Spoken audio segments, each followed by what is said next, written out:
I'm sitting here and I'm actually starving, okay? I could do with a good bit of food right now. But my producer said we're not allowed to eat. We just got to keep going. We got to keep working and no food. So here I sit. And that brings us to this section that we're looking at. We're going to look at cooking. But not just cooking, but cooking conversions. Now, if you remember correctly, before the ad break, we looked at conversions to do with length. We looked at conversions to do with liquid and also with mass. Now we're going to look at cooking conversions. And then we're going to look at conversions to do with temperature. So let's have a look here and let's start off straight away. In recipes used for cooking and baking, we often find measurements for the ingredients required in cups, tablespoons, and teaspoons. We also get told what temperature the oven should be set when cooking. Now guys, how many of us have looked at a recipe, and I'm sure many of you have done some baking and some cooking, and it says use 3 cups of flour. Now, you need to understand that all these measurements, whether they cups or whether they teaspoons or whether they even tablespoons, we can convert these into milliliters, all right? So let's have a look here. Conversions for cooking and baking. When I see that a recipe requires 1 cup, what it actually means is 250 milliliters. 1 tablespoon, and look at the abbreviation for tablespoon, is 15 milliliters. And 1 teaspoon, TSP, is 5 milliliters. Now guys, we've got to know how to convert measurements such as cups, tablespoons, and teaspoons into milliliters, and we've also got to know how to do it the other way, from milliliters into cups, tablespoons, or teaspoons. Because one day when we're cooking, we might not have a cup with us and we've only got a measuring jug, okay? And suddenly now we're going to like, oh gee, I need 3 cups of flour. How many milliliters is that? Or we might not have a measuring jug, but we will have cups and a tablespoon and a teaspoon in our kitchen. And that normally is the case, okay? Suddenly you see, gee, we need 500 milliliters. Oh my goodness. I don't have a measuring jug at all, but I do have a cup in my kitchen, I do have a tablespoon, and I do have a teaspoon. So if I can convert milliliters into one of those measurements, hey, I can cook anything. So let's go ahead and let's do that straight away. Convert each of the following to milliliters. Now, 3 cups.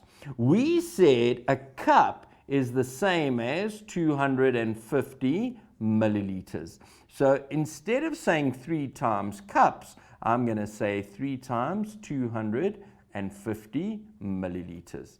And guys, you know the answer to that. It's going to be 750 milliliters. Don't feel shy though. You're more than welcome to use your calculators. Okay, 2 cups, 3 tablespoons. Oh, now it's going to get a little bit complicated. Instead of cups, we know we got 250 milliliters. To that, we're going to add 3 tablespoons. And a tablespoon was 15 milliliters. So let's do the maths now. 2 times 250 is going to give me 500 milliliters plus 3 times 15 gives me 45 milliliters. When I add those up, 500 plus 45 gives me 545 milliliters. Easy, hey? Okay, there's nothing hard about this. Let's move on. Let's have a look at this. 1 cup, 5 tablespoons, and 2 teaspoons. That means 250 milliliters plus 5 tablespoons, which is 5 times 15 milliliters, plus 2 teaspoons, which is 2 times 5 milliliters. Now, my calculator comes out and I say 1 times 250 is going to give me 250 milliliters plus 5 times 15 is going to give me 75 milliliters. And 2 times 5 gives me 10 milliliters. Now we're going to add all that up, and to make sure we don't make a mistake, we're going to say 250 plus 75 plus 10, and that gives me 335 milliliters. Okay, easy. It's nothing hard. The great thing though, and I need to stress this, is you will be given this in your examination. The examiners won't expect you to know that. And because they give it to you, it makes the section even so much easier. Now, let's go to the part that does create a bit of problems. So we've converted cups, tablespoons, teaspoons into milliliters. Now let's do it the other way around. Let's convert milliliters into cups, tablespoons, and teaspoons. Okay, so we're going to convert the following into cups, tablespoons, and teaspoons. 500 milliliters. Now, 500 milliliters, I'm first going to try and see how many cups that is. How many cups or how many milliliters in one cup? There were 250. So I'm going to divide that by 250 and I get 2 cups. Okay? Easy, isn't it? Of course it is. And as you get a question like that, it's going to be for 2 marks. How cool, right? You guarantee 2 marks if you get a question like this. Guys, the prospect of passing becomes greater and greater and greater. The prospect of getting a great mark for mathematical literacy becomes greater and greater and greater. Let's have a look at another example. 90 mils. Now, 90 mils, were I to take 90 mil divided by 250 mils, I'm going to get a very weird answer. Let's see what we're going to get. We're going to say 90 divided by 250, and that gives me an answer of 0.36. In other words, it's no cups. There are no cups here. So let's try this. Let's take 90 milliliters and we divide it by 15 milliliters. Why 15? We want to see how many tablespoons will go into this. So again, out comes my calculator and I'm going to say 90 divided by 15 gives me 6. So 90 millimeters is the same thing as 6 tablespoons. Cool. Let's get to the most complicated example here. 10 milliliters. In fact, this is not the most complicated. This is just as easy. Now, 10 milliliters, we divide that by 250 millimeters. It's not going to happen, people. There are no cups in 10 milliliters. Divided by 15 milliliters. It's not going to happen. There are no tablespoons in 15 milliliters. So let's see if there are now teaspoons. So we divide that by 5 milliliters and we get 2. In other words, there are 2 teaspoons in 10 milliliters. Now, this is now the complicated example. 300 milliliters. I have 300 milliliters. I'm going to divide it by 250 milliliters. Okay? So, how many times does 250 go into 300? We know the answer already, but let's just do it on our calculator. Why? Because I want to. Okay, so 300, divide that by 250, and I get an answer of 1,2. Don't worry about the comma 2. We know that means 1 cup. Okay, now 300 mils minus 250 mils means if I take 1 cup away from 300 mils, in other words, I got 300 mils minus 250 mils, I'm left with 50 milliliters. Okay, so how many tablespoons will go into there? So let's divide that by 15. So I'm going to say, okay, cool. I got 50 milliliters. I divide it by 15 and I get an answer of 3,333. Don't worry about the comma 33. We're worrying about the whole number. So I know that that is 3 tablespoons as well. So 3 times 15 was 45. So I've got 50 milliliters. If I take away the 45 milliliters, because 45 mils is 3 tablespoons, I'm left with 5 mils. And guys, we know that 5 mils is 1 teaspoon. So 300 mils is 1 cup, 3 tablespoons, and 1 teaspoon. How cool is that? Okay, right, next one we're going to look at is this. So once we've got all our ingredients and we slap them together and we mix everything, and we now have a phenomenal batch of yuck that we're going to put in the oven, okay? Because we've got to cook all these raw ingredients. So my wife and I, we work at a school and we're both hostel parents, and she's such a fantastic mom to all these boys that every night she bakes them muffins or bakes them a birthday cake if there's a birthday. And so what we do is we take all these ingredients, we mix them together, and we left with all this raw dough. Now we have to cook it. And to cook it, sometimes the recipe will say set your oven to 300 degrees Fahrenheit or set your oven to 220 degrees Celsius. What on earth does all that mean? Well, we've got to know, and let's have a look at this, Fahrenheit and degrees Celsius. We've got to know how to change degree C to degree F or degree F to degree C. And we use this formula over here. Now, let's have a look at this. Convert 30 degrees C to Fahrenheit. So it's 30 degrees outside in South African terms, okay?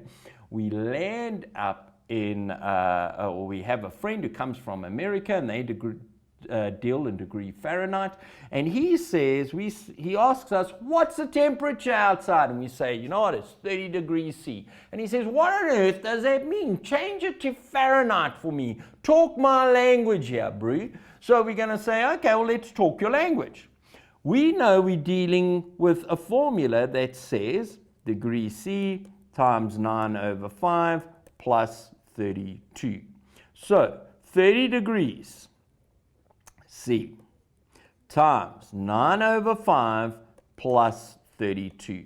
We're not going to do that. Our calculator's going to do that for us. I love calculators, eh? It makes life so much easier. Okay, so 30 multiplied by 9/5, and then we're going to add 32, and we get an answer of 86 degrees Fahrenheit. Guys, that's easy, because all we've had to do was substitute 30 into my formula. Now we're going to do one that's a little bit more complicated. Let's have a look at this.